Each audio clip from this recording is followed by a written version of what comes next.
이 성경을 별로 읽고 싶은 마음이 들지 않아요. 그러나 들은 굉장히 중요한 의미가 있습니다.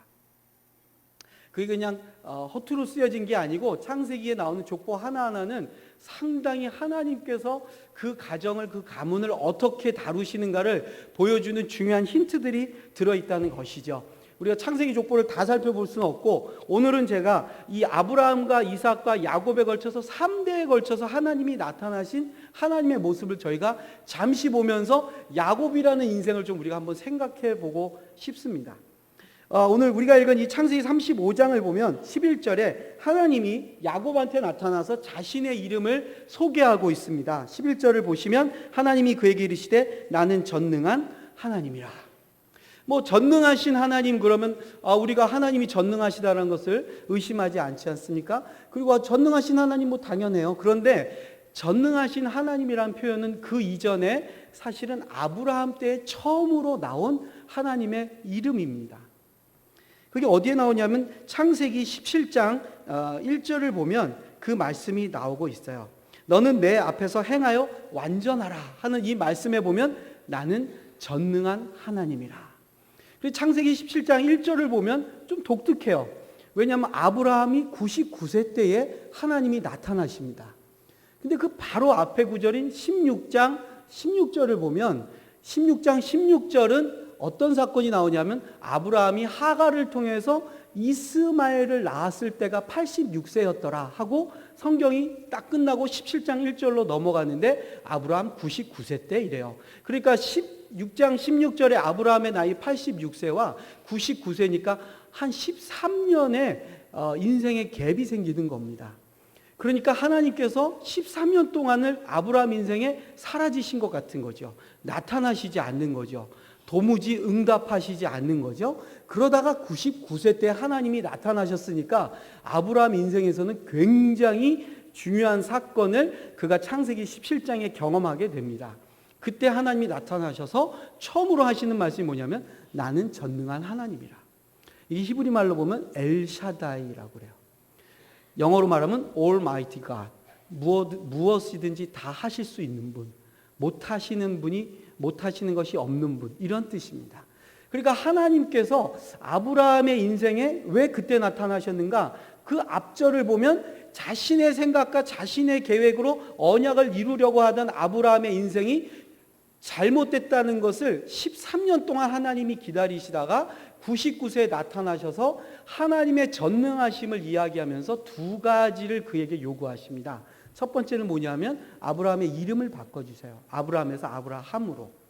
그리고 이전에 약속하셨던 언약의 내용이 다시 반복이 됩니다. 내가 너와 함께 하겠고 내가 너를 복을 주고 가나안 땅이 너의 것이 되고 너의 후손이 많아질 것이라는 축복을 주시고 나서 99세 아브라함에게 이름을 바꿔주신 전능자가 굉장히 중요한 것을 하나 요구합니다. 그게 뭐냐면 바로 할례를 행하도록 합니다.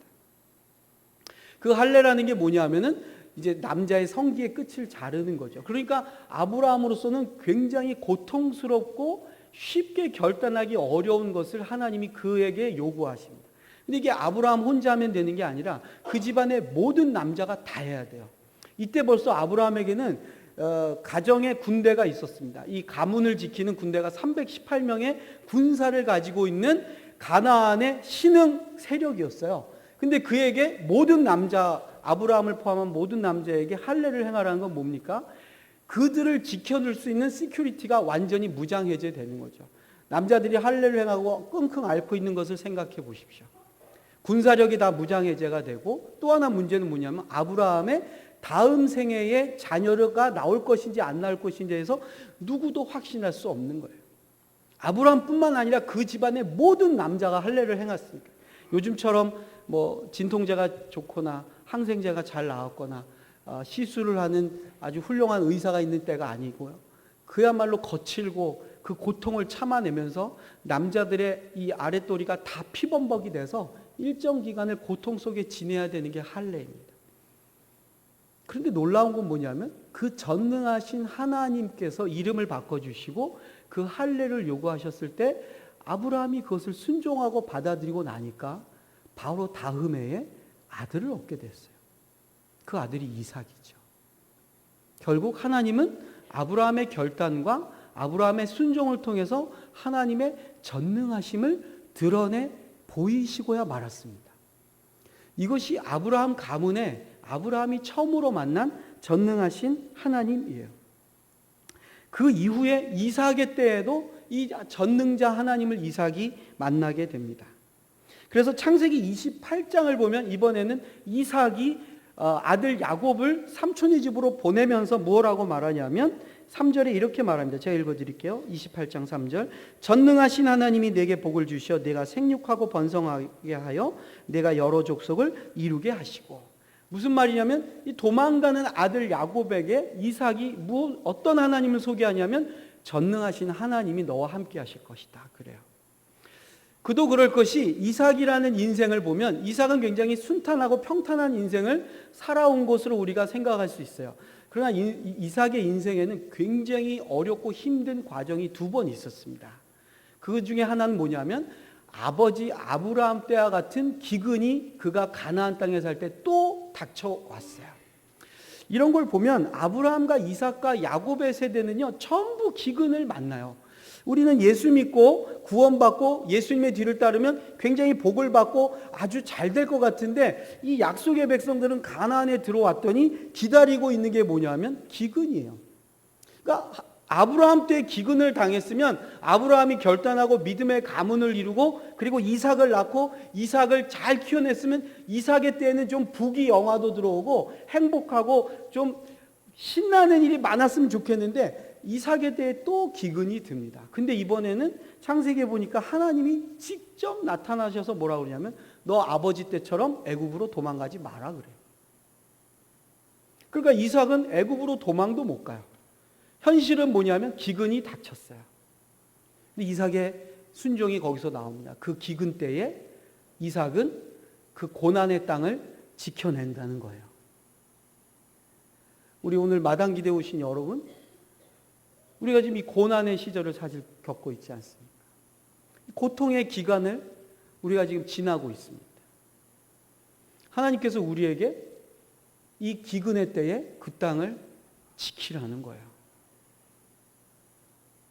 바로 조금만 넘어가면 애굽이 있는데 애굽 가면 풍요롭고 애굽 가면 먹을 게 있어요. 애굽은 찬란합니다. 애굽은요, 이집트는 문명의 국가예요. 문명의 제국을 이루고 있어요. 근데 하나님께서 그 척박한 가나안 땅에 기근까지 왔는데 그 자리를 지키고 있으라는 거예요. 이것처럼 어리석고 이것처럼 말도 안 되는 하나님의 음성이 어디 있습니까? 근데 이삭이 그 땅을 지켰을 때 하나님이 어떤 은혜를 주시느냐? 그 해에 농사를 졌는데 100배의 소출을 얻게 됩니다. 이런 거 보면 예수 믿을 맛이 나잖아요. 여러분 성경에서 한 100배 축복 이러면 그냥 눈이 번쩍번쩍 뜨이지 않습니까? 네? 여러분들이 마당기도 열심히 지키다 보면 100배의 축복을 받습니다 하면 할렐루야 하고 여러분 아멘 하셔야 되는데 근데 여러분이 이삭이 100배의 축복을 얻었으면 너무 행복하고 감사할 것 같은데 이삭에게 두 번째 닥치는 시련이 뭐냐면 100배의 축복을 얻은 이삭에게 어떤 문제가 생기느냐? 운물을 뺏겨요. 몇 번이나? 3번이나. 여기 우리 회사를 경영하시거나 기업을 하시는 분들 3번 부도 맞았다고 생각해 보세요.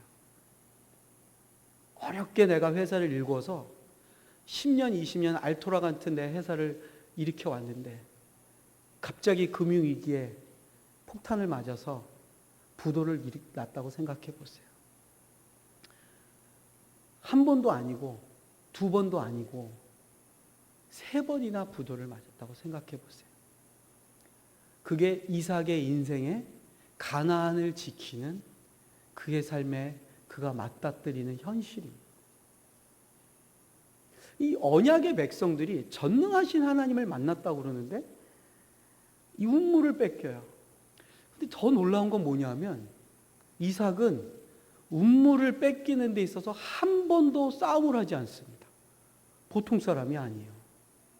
우리 같으면 그냥 늑대같이 달려들어서 내 거 내놓으라 그러고 막 난리를 칠 텐데 이삭은 뺏으면 주고 뺏으면 주고 뺏으면 줘요.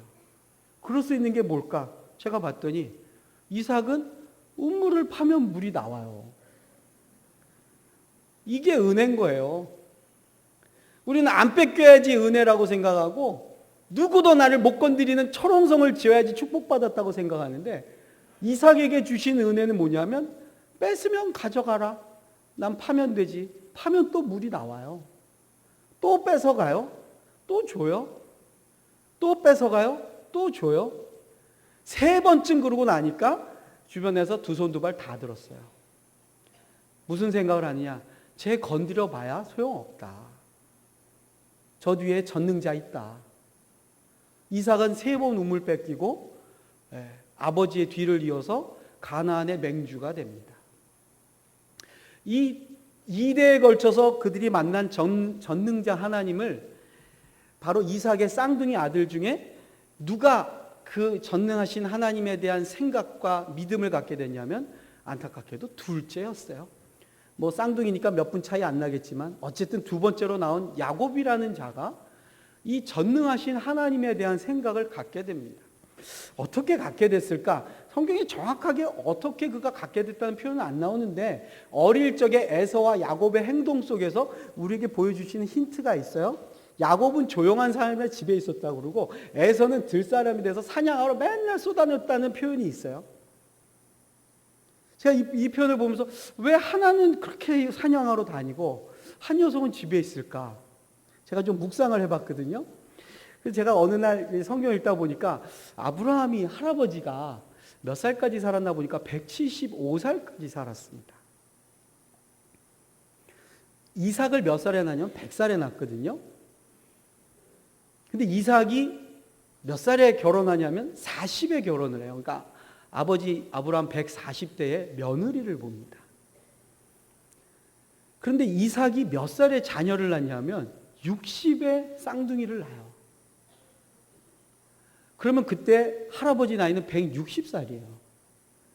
근데 할아버지 몇 살에 돌아가시냐면 175살에 돌아가셨거든요. 그러니까 손주를 보고 이 쌍둥이 손주를 15년 동안 보다가 돌아가신 게 할아버지 아브라함이에요. 그래서 제가 15년 딱 생각해보니까 중학교 한 2학년쯤 되더라고요. 야곱하고 에서가 한 중학교 한 2, 3학년 때 할아버지가 돌아가셨어요. 그럼 그때까지 할아버지가 뭐 하셨을까? 제가 볼 때는 할아버지들은 무한반복의 은사가 있으시잖아요. 왜냐하면 제가 저희 아버님 소천하셨지만 저희 아버님 저 어릴 때 늘 저를 앉혀놓고 하시던 게 있어요. 특히 명절 때, 또 설 때, 뭐 추석 때 그러면 저희 두 아들을 앉혀놓으시고 본인이 6.25 때 어떻게 피난 내려오셨는가 눈물 없이 들을 수 없는 이야기 한 10번쯤 들으면 눈물은 안 나고 제가 제 속에서 제가 알아서 그 다음을 쭉 얘기를 하죠. 계속 들으니까. 저희 아버님이 고등학교 때 의용군에 끌려가셔서 피난을 공산당 옷을 입고 소총을 메고 내려오셨대요. 어디까지 오셨냐면 진격 앞으로 해서 아현동 언덕까지 내려오셨대요. 아현동에 내려와 가지고 북한군이 정비를 하고 이제 공격을 하기 위해서 정비하고 있는데 저희 아버님이 잠이 많으셔서 포가 이렇게 포 옆에 포를 이렇게 지탱하고 있는 타이어가 이렇게 두 짝이 있는데 그 타이어 두 짝 사이에 들어가서 이렇게 주무신 거예요. 졸다가 갑자기 무슨 빵 하는 큰 소리가 들려서 눈을 떠서 좌우를 봤더니 본인 빼고 다 죽어버린 거예요. 더 놀라운 게 뭐냐면 그 자리에서 저희 아버님이 걸어서 평양까지 다시 걸어 거꾸로 올라가셨대요. 올라갔더니 이제 집안에서 난리가 나는 거죠. 끌려갔던 아들이 살아서 왔는데 거꾸로 혼자서 걸어 올라오는 동안에 뭐 검문도 안 당하고 아무 문제 없이 거꾸로 올라오셨대요. 그래서 다시 형제들하고 같이 보찜을 지고 피난을 내려와서 부산까지 내려가셨다는 거예요. 이게 뭐 어마어마한 이야기죠. 제가 이 이야기를 왜 기억하느냐? 저희 아버님이 명절만 되면 저희 앉혀놓고 이 이야기를 하셨거든요. 죽었다 살아난 나다. 우리 하나님 나를 살려주셨다는 이야기. 엄청나게 한참 듣다 보면 끝날 때쯤 됐나면 이제 일사후퇴 지나고 있는 거죠. 그래서 떡국 먹고 이제 또 앉아서 두 번째 들으면 이제 6.25 끝나고 그 다음에 4.19, 5.16 막 지나고 이제 새마을운동 나오기 시작합니다. 어른들은 자녀들 앉혀놓고 본인의 과거 이야기 해주고 싶으신 거예요. 본인이 하나님 만난 이야기, 예수 만난 이야기, 내가 이러다가 이렇게 죽을 고생했는데 하나님 살려주셨다는 얘기, 아브라함인들 안 하고 싶겠습니까? 제가 볼 때는 아브라함은 저희 아버님보다 할 얘기가 더 많을 것 같아요. 75세 갈대아 우르에서 나온 이야기. 어쩌다 내가 가나안에 왜 왔는지 아냐. 그 다음에 내가 실수해가지고 잠깐의 실수로 너희 이복 큰아버지가 저쪽 동네에 살고 있는 거 아냐. 뭐 이런 이야기. 너 우리 집은 할례를 하는 거 왜 할례를 행하는지 아냐. 뭐 이런 이야기를, 전능하신 하나님 만난 이야기, 이름 바꿔주신 이야기 열심히 하시겠죠. 둘 중에 하나는 너무 듣기 싫겠죠. 했던 얘기 또 하고 또 하고 하니까 바깥으로 슬슬 나가기 시작하는 거죠. 사냥을 합니다. 둘째는 앉아서 그걸 듣는 거예요. 그래서 무슨 생각하느냐, 할아버지가 만난 하나님 나도 만나야 되겠는데 싶은 거죠. 내가 이 집안에 언약의 자녀로 살아가려면 그 하나님 만나야 되겠는데. 에서는 그런 마음 없어요. 에서는 그거 별로 중요하지 않아요. 그러니까 팥죽 한 그릇에 가볍게 팔아버릴 수 있어요. 근데 동생은 그거를 줘서라도 사고 싶은 거죠. 그러다가 여러분 우리가 알다시피 야곱이 도망자의 신세가 됩니다. 그리고 삼촌의 집에 있다가 아들 12를 데리고 이제 약속의 땅으로 돌아오면서 창세기 32장을 보면 야곱의 인생의 중요한 몇 가지 사건 중에 하나인 야복강 나루터에서 밤새 천사와 씨름하는 사건을 그가 겪게 됩니다. 이 본문을 보면 야곱은 그 언약의 자녀로 살고 싶은 강렬한 욕망이 있다는 것을 보여줘요. 그는 그 언약의 백성이 주는 축복이 얼마나 소중한지를 알아요. 부자가 되고 가진 것이 많고 자녀를 많이 얻었지만 그는 그 모든 것보다도 더 중요한 게 그의 인생에 있는 거예요. 그게 뭐냐 하면 우리 가문에게 주신 언약의 하나님, 전능하신 하나님을 만나야 되는 거죠. 그러니까 이 천사를 놓칠 수가 없어서 밤새 씨름을 하는데 드디어 새벽녘에 천사가 가면서 도저히 안 놔주니까 너 이름이 뭐냐 물어봅니다. 내 이름이 야곱입니다. 야곱이란 이름의 뜻이 뭔지 아시죠? 발 뒤꿈치를 잡은 자. 영어에 보면 struggle with man 그래요. 사람하고 맨날 싸우는 사람이에요. 야곱의 인생을 보면 언약의 사람이 되고 싶어하는 그 소중한 믿음은 있는데 그가 살아내는 방식은 뭐냐면 늘 사람하고 쌈박질해야 돼요. 형하고 싸우고 삼촌하고 싸우고 온갖 싸움 속에 그의 인생이 점쳐져 왔어요. 그의 이름대로 스트러글 한 거예요. 늘 스트러글 하는 거예요. 누구랑? 주변 사람들하고 가족들하고 타향에 가서. 그가 그의 인생이 그런 인생이었는데 천사가 이름을 바꿔줍니다. 너 이제 야곱이라 하지 말고 이스라엘이 내 이름이 되리라. 이는 내가 하나님과 및 사람들과 겨루어 이겼습니다. 이슈라이라는 뜻은 뭐냐면 struggle with God이에요. 하나님하고 이제 상대하라는 거예요. 여러분 우리가 언약의 자녀로 살고 믿음으로 산다고 하지만 우리의 삶의 자세와 삶의 방식이 보면 다 사람하고 싸울 수밖에 없어요. 또 늘 사람하고 겨루다가 인생을 다 소비하고 있어요. 내 마음에는 정말 하나님 섬기고 하나님 백성으로 살고 싶은데 우리의 현실은 어떠냐면 늘 사람 상대하고 늘 사람들의 그 뒤를 캐야 되고 늘 사람들한테 속고 속이는 이 험한 인생 속에 있어요. 그런 야곱에게 천사가 이름을 바꿔줍니다. 너 이제 이스라엘이라. 이젠 우리가 사람 상대할 필요 없다는 거예요. 이제는 사람들 때문에 마음고생할 필요 없다는 거예요. 이젠 우리가 하나님만 상대하면 되는 거예요. 오늘 마당기도에 오신 여러분, 사람 상대하지 마시고 하나님 상대하신 여러분 되시기 축복드립니다. 우리 사람 상대하니까 어때요? 피곤해요. 답이 없어요. 해결점이 보이질 않아요. 그 야곱에게 천사가 이름 바꿔줬는데 너 이제 하나님 상대하는 사람 되라. 이 정도 됐으면 야곱이 할렐루야 그리고 내 인생 드디어 새로워졌구나. 나 이제 기쁨으로 건너가야 되겠네 하고 야복강 건너가면 될 텐데 야곱이 그러질 않고 뭐라 그러냐면 특이한 이 야곱의 반응이 나와요. 야복강 나루터에서. 야곱이 청하여 이르되 당신의 이름을 알려주소서 이럽니다. 이거 웬 뜬금없이 축복 받았잖아요. 이름도 바꿔줬잖아요. 그리고 함께 한다고 약속 받았잖아요. 그러면 이제 감사합니다 그러고 넘어가면 되는데 뜬금없이 야곱이 32장에 야곱이 청하여 이르되 당신의 이름을 알려. 왜 갑자기 천사의 이름을 묻습니까? 근데 여기서 천사가 네가 어찌하여 내 이름을 묻느냐 하고 거기서 야곱에게 축복하고 이름을 안 가르쳐주고 천사는 떠납니다. 뭘까요?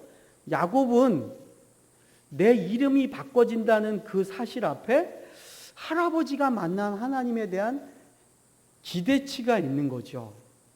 왜냐하면 전능자 하나님이 할아버지 아브라함을 만났을 때 아브라함에게 해주신 게 뭐냐면 이름을 바꿔줬거든요. 그러니까 나도 내 이름 바뀌는 거 보니까 내가 이제 그 전능자 만나면 된다. 그러니까 이분이 전능하신 하나님 엘샤다인가만 확인하면 되는 거예요. 그러니까 그 하나님 만나고 싶은 거예요. 내 이름 바꿔주는 거 보니까 야, 내가 드디어 약속의 땅에 들어오면서 드디어 할아버지가 만난 그 하나님, 아버지가 나를 보내면서 축복하신 그 하나님 내가 이제 만나는구나 하고 당신 이름 뭡니까 할 때 엘샤다이다 하면 되는데 천사가 말을 안 하고 가버리는 거예요. 그 상태로 야곱이 약속의 땅에 들어갑니다. 그리고 오늘 우리가 읽은 이 본문에 야곱에게 다시 하나님이 나타나십니다. 오늘 우리가 읽은 본문 10절을 한번 보십시오. 35장 10절. 하나님이 그에게 이르시되 내 이름이 야곱이지만은 내 이름을 다시는 야곱이라 부르지 않겠고 이스라엘이 내 이름이 되리라 하시고 그가 그의 이름을 이스라엘이라 부르시고 11절 같이 한번 읽어볼까요? 11절 읽겠습니다. 시작. 하나님이 그에게 이르시되 한 백성과 백성들의 총회가 내게서 나오고 왕들이 내 허리에서 나오리라. 드디어 여기 35장에 가서 야곱이 전능하신 하나님을 만나게 됩니다. 엘샤다의 하나님을 만나는 거예요. 그의 평생의 과업, 그가 평생 듣고 싶어 했던 그 이름, 자신의 이름을 바꿔주시고 자신의 이름을 계시하시는 전능하신 하나님을 만나는 거예요. 이 정도 됐으면 이제 야곱의 인생은 제가 볼 때 여기서 끝난 거예요. 이거보다 더 큰 축복이 어디 있어요? 사랑하는 우리 성도 여러분, 우리가 믿음 생활하면서 기대하고 바라고 소망하는 것들이 있잖아요. 그게 뭡니까? 우리 믿음의 어른들이 받았던 축복, 그 믿음의 조상들이 받았던 그 은혜, 그 우리가 받고 싶은 그 열망과 소망이 있잖아요. 저는 저희 아버님 목사님이셨고 저희 할아버지도 목사님이셨어요. 제가 3대째 목사거든요. 그래서 저희 할아버님은 또 평양신학교를 나오셨어요. 그러니까 제가 이제 3대째 목사면은 여러분 그래도 하나님 주시는 은혜가 있을 거라는 그 어떤 기대치가 있지 않습니까? 그래서 제가 교회를 저는 이제 개척을 하는 그 마음을 가져서 교회 개척에 대한 꿈을 갖고 교회를 개척하기 전에 우리 아들한테 제가 미리 세뇌를 시킨 게 있었어요. 제가 우리 아들이 이제 중학교 때부터 가끔씩 얘가 목사가 되겠다는 얘기를 할 때마다 제가 그거 하는 거 아니야, 그러면 안 돼 이러면서 제가 막았어요. 왜냐하면은 한 집에서 그 제가 우리 아들한테 그랬거든요. 야, 우리 집이 목사가 3명 나온 집안이야. 왜냐하면 제가 3대째 목사니까 저희 아들 이름이 예찬입니다. 김예찬. 예찬아, 할아버지 목사님 또 아버지 목사님, 아들 목사님 3명 나왔으니까 너는 뭘 해야 되냐? 너는 비즈니스를 해야 돼. 그랬어요. 그랬더니 어느 날 우리 아들이 저보고 그러더라고요. 아빠, 내가 왜 비즈니스를 해야 돼? 그래서 제가 설명을 했어요. 중요한 거는 네가 비즈니스를 해야 되는 이유는 뭐냐? 아빠가 교회를 개척해야 되기 때문이다. 네가 돈을 벌어서 아빠를 서포트해야 돼. 그 아빠의 당부를 무시하고 우리 아들이 신학을 또 해버렸습니다.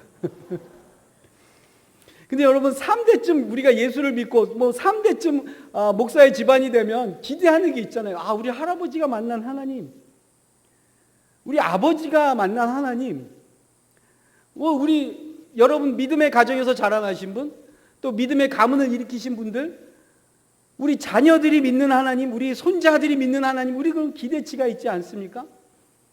사랑의 교회도 역사가 이제 좀 됐잖아요. 한 3대쯤 아마 예수 믿는 가정들이 계실 거예요. 그러면 우리 할아버지가 믿고 할머니가 믿었던 그 하나님, 우리 자녀들이, 우리 손주들이 더 깊고 놀랍게 믿기를 우리가 소망하는 마음이 있지 않습니까? 우리 명절에 모여서 무슨 얘기 하겠어요? 여러분 명절에 모여서 또 고수도 치십니까? 우리가 만나서 예배 드리면서 무슨 마음 갖겠어요? 우리 조상들이 믿었던 하나님, 다음 세대가 그 믿음의 바톤 터치 이어나가는 것을 본다면 그것이 얼마나 큰 축복이겠습니까? 야곱이 그 은혜를 체험한 거예요. 그 하나님 만난 거예요. 드디어 할아버지가 만난 그 전능하신 하나님을 자기의 이름도 바꿔주셨어요. 난 이제 사람 상대 안 해도 돼. 이제 하나님만 상대하면 되고, 내가 그 상대하는 하나님이 누구냐? 우리 할아버지가 만난 엘샤다의 하나님. 자, 이제 불행 끝 행복 시작 아니겠어요? 설교 이럴 때 여기서 딱 끝내야 이제 우리가 은혜를 받는 거예요. 근데 제가 오늘 여러분과 같이 나누고 싶은 말씀은 이 다음부터예요.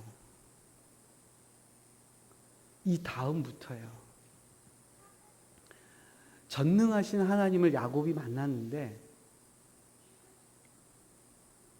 그 야곱이 전능자를 만나고 나서부터 그의 인생에 어떤 일들이 기다리고 있는가 보십시오. 35장 16절 17절 제가 읽겠습니다. 그들이 베델에서 길을 떠나 에브라스에 이르기까지 얼마간 거리를 둔 곳에서 라헬이 해산하게 되어 심히 고생하여 그가 난산할 즈음에 산파가 그에 이르되 두려워하지 말라, 지금 내가 또 등남하였느니라 하며 그가 죽게 되어. 전능자를 만나고 돌아오는 길에 야곱이 평생 사랑한 아내, 그 아내 때문에 14년을 개처럼 삼촌 집에서 종살이했던, 그래서 얻은 아내 라헬이 죽습니다. 12번째 아들 베냐민을 낳고 죽습니다. 이 라헬은 12의 아들 중에 단 둘밖에는 낳지 못하고 죽습니다. 첫째가 요셉, 둘째가 베냐민이에요. 그게 끝이 아닙니다. 22절부터는 이스라엘이, 이제 야곱의 이름이 이스라엘로 바뀌었잖아요. 이스라엘이 그 땅에 거주할 때 르우벤이 가서 그 아버지의 첩 비라와 동침하며 이스라엘이 이를 들었더라. 무슨 말이에요? 르우벤은 야곱이 낳은 첫 번째 아들입니다. 큰 아들이 자기 아버지의 아내를 강간하는 일이 벌어져요. 근데 그 아버지의 첫 비라는 누구냐면 바로 라헬이 자기 대신해서 남편에게 준 종이에요. 그러니까 르우벤은 레아의 아들이거든요. 그러니까 큰 아들이 자기 아버지를 공개적으로 욕보이는 일을 행합니다. 이게 두 번째 야곱이 기다리고 있는 현실입니다. 끝이 아니에요. 29절 보니까 이삭이 나이가 많고 늙어 기운이 다함에 죽어 자기 열조에게로 돌아가니 그의 아들 에서와 야곱이 그를 장사하였더라. 이스라엘이라는 이름을 듣고 고향 와서 이제 아버지 모시고 행복한 인생의 나머지를 살 줄 알았던 야곱이 돌아왔는데 아버지가 죽습니다.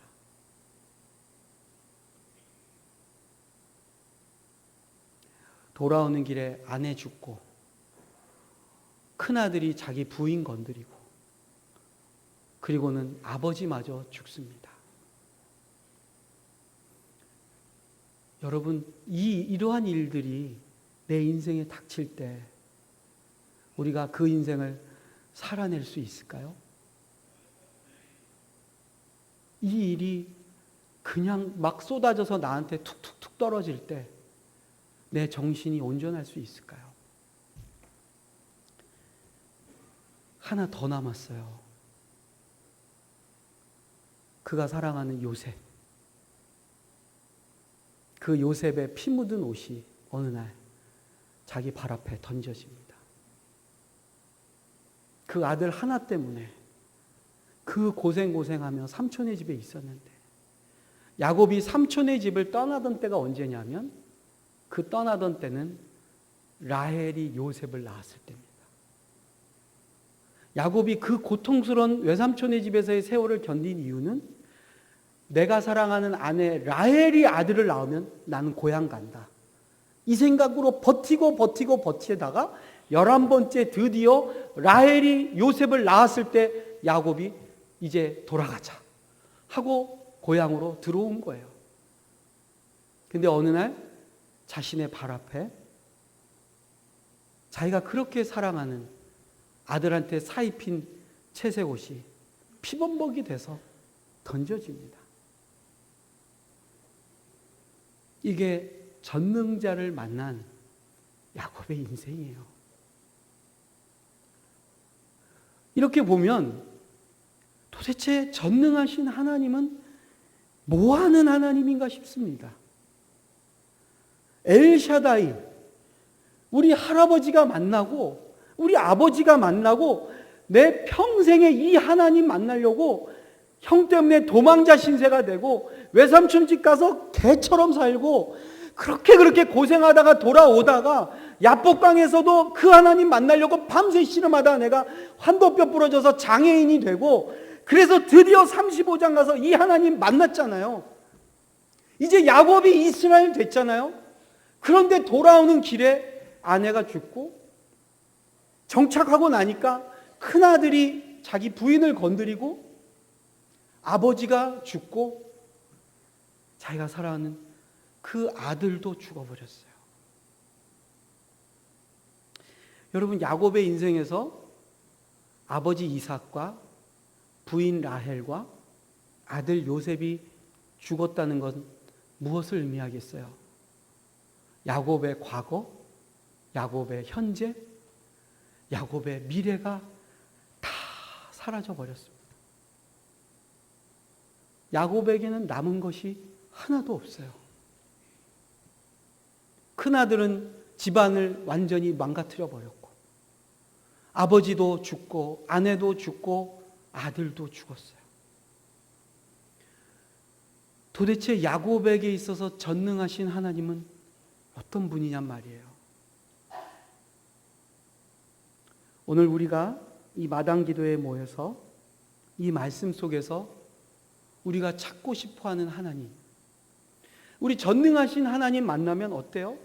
부자 되고 잘 되고 번영하고 우리 자식들 다 성공하고 우리 부모님들 건강하게 오래 살고 내 현실은 날마다 행복한 나날이 되고, 그게 우리 전능하신 하나님이 우리 가정에 오셔야 될 이유 아니겠습니까? 그런데 야곱의 인생은 전혀 그렇지 않은 거예요. 여기에 우리의 고민이 있고 우리가 오늘 이 고통스러운 현실 속에서 하나님을 찾으면서 속 시원하게 대답할 수 없는 문제가 바로 여기에 있어요. 도대체 이 하나님이 어떻게 전능하냔 말이에요. 우리 눈에 보이는 현실에는 전능하신 하나님이 아무것도 안 하시는 것 같습니다. 여러분, 최근에 여러분들이 지나오는 이 세월을 돌아보시면서 여러분들한테 제가 질문 해볼까요? 여러분 정말 하나님 전능하시다고 믿겨지세요? 하나님 전능하신데 왜 이렇습니까? 전능하시다고 하시다는 엘샤다이, 우리 가운데 계실 것 같은데 우리 현실은 왜 이러냔 말이에요. 한국교회의 그 아름다운 모습들을 남겼던 우리의 과거가 다 짓이겨졌어요. 우리랑 함께 이 일을 가려고 했던 우리의 동반자들이 다 죽어버렸어요. 우리의 미래에 대한 답이 우리 손에 없어요. 야곱처럼 과거, 현재, 미래가 다 사라져 버렸어요.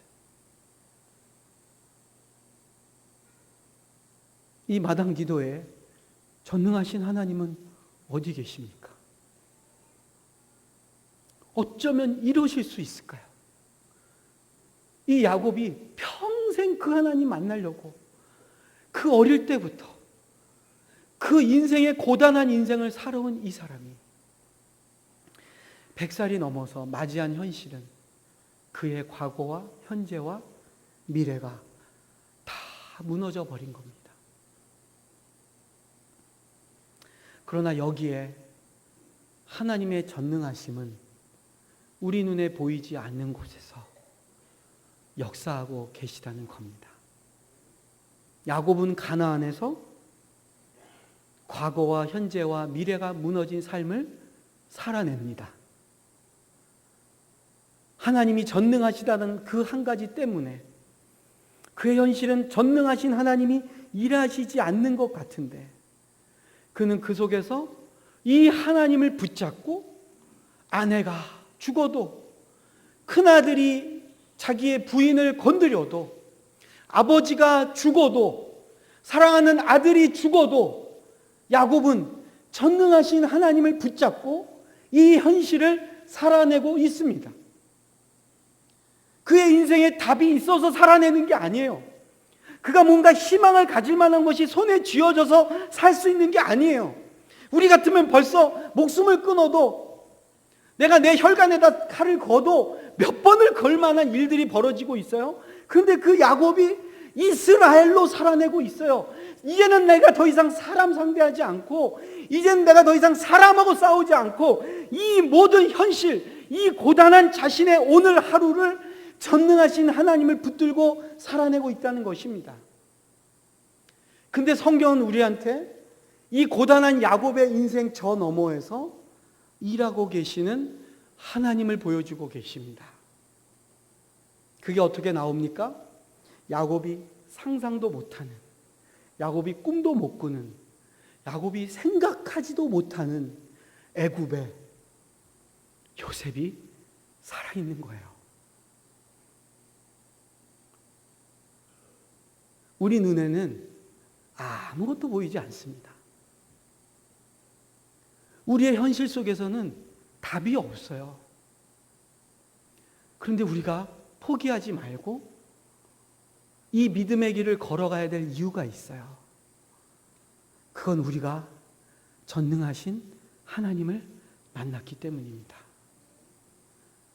그래서 내 현실은 아무것도 이루어지지 않는 것 같지만 그 전능자가 내가 알지 못하고 내가 상상하지 못하는 저 시간 너머에서 저 다른 곳에서 나를 위해서 요셉을 보호하시고 키워내시고 애굽의 총리로 만드는 그 일을 하고 계시다는 사실입니다.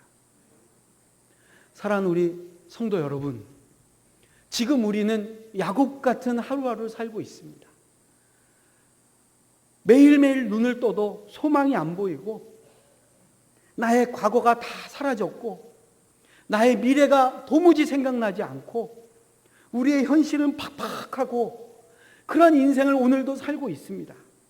그러나 우리 안에 전능자가 계시다면, 저와 여러분들이 그 전능하신 하나님의 백성이라면 우리가 알지 못하는 그 시간 속에서, 우리가 알지 못하는 그 장소에서 저와 여러분을 위해서 요셉을 키워내고 계시는 그 하나님을 신뢰하시기를 축복드립니다.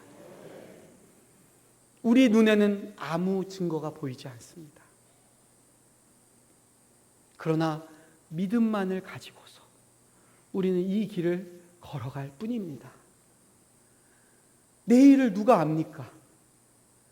이 공동체가 앞으로 어디로 갈지, 무엇을 할지 누가 알겠습니까? 오히려 우리의 현실을 보면 야, 도대체 어떻게 살란 말이냐? 어떻게 하나님이 계시다면 이럴 수 있느냐 말이야. 한탄스럽고 피곤하고 포기하고 싶고.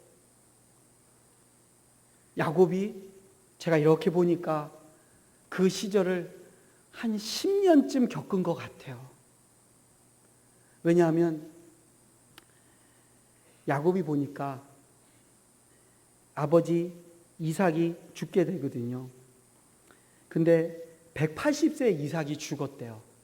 그러니까 그때쯤이면 야곱은 120살쯤 됐을 거 아니에요. 60에 나왔으니까.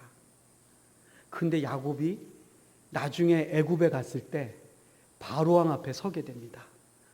그리고 요셉이 산 걸 보게 되잖아요. 근데 그때 바로가 묻습니다. 이 할아버지가 나이보다 훨씬 늙어 보이니까, 너무 고생을 많이 했으니까 너 나이가 몇이냐? 그때 야곱이 뭐라 그러냐면 내 나이 130이로 돼 험악한 세월을 살았나이다.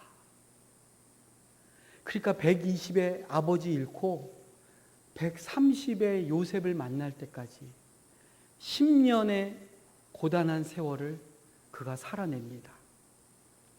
제가 여러분들한테 10년 견디라고 그러면 너무 힘드시겠죠? 10년 얼마나 힘들겠어요. 저는 이거 보면서 야, 믿음이 만만한 게 아니에요. 신앙이 그렇게 쉬운 게 아닌 거예요. 하나님이 계속 은혜 주시고 막 복 주시고 날마다 잘 돼도 우리가 견뎌내기 힘든데, 야곱은 안 된다, 안 된다, 죽어라, 죽어라, 그 10년을 살아냅니다. 근데 그 10년 후에 그가 그 아버지, 그 할아버지도 그렇게 힘들고 머뭇거리던 애굽에 갔더니 죽은 줄 알았던 요셉이 살아있는 거예요. 전능자가 일하고 계신 것을 본 거죠. 우리 마당 기도회는 10년이 갈지 그 전에 빨리 끝낼지 우리는 모르잖아요. 그러나 엘샤다이 하나님이 우리들의 하나님인 줄로 믿습니다. 지금 답이 안 보이고 지금 한숨 나오고 그냥 포기하고 도망가고 싶고 나의 과거, 나의 현재, 나의 미래가 다 무너진 것 같지만 전능하신 하나님이 나와 함께 하신다는 그 사실 붙잡고 이 기간 믿음으로 살아내는 저와 여러분들 되시기를 축복드립니다.